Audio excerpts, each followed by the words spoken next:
So I decided to make a video about the camera mount that I've got in my car. I made it out of some aluminum and a couple parts from a tripod. It works pretty well. It's a little bouncy, but you know, can't win everything, right? So here's the actual mount right here. This is the metal bar that goes across from the seat. Right here you've got the tripod mount here. This actually came from a tripod, just cheap, couple bucks, you know, and I found it laying around the house. So these are the two holes that, obviously I left the marker on there, but those are the two holes that line up with the U-clamps, I guess you want to say. I'm not real sure what they're called. I haven't used them in a while. But those are on the headrest mount of the seat. So this is just an L-shaped aluminum piece here that you can buy, cut down to size for your vehicle. But I'll give you a look here and you can see what this looks like connected to your vehicle.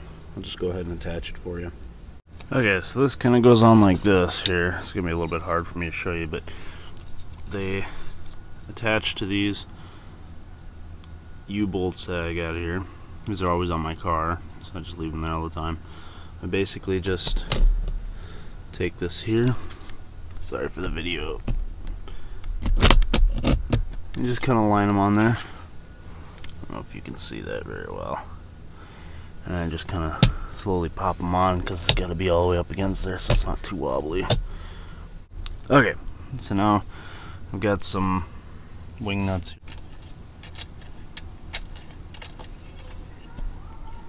Okay, it's on good there. I got these two here.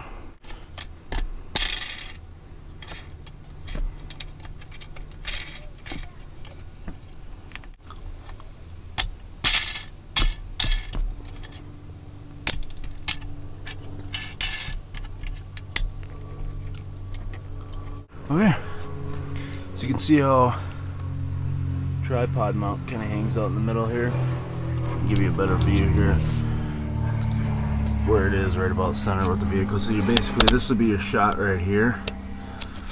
I suppose you could turn it to the back side if you wanted. So I'll give you a shot of the inside while I'm driving. You can see how bouncy it is. Maybe you guys have some improvements for me. So there you go.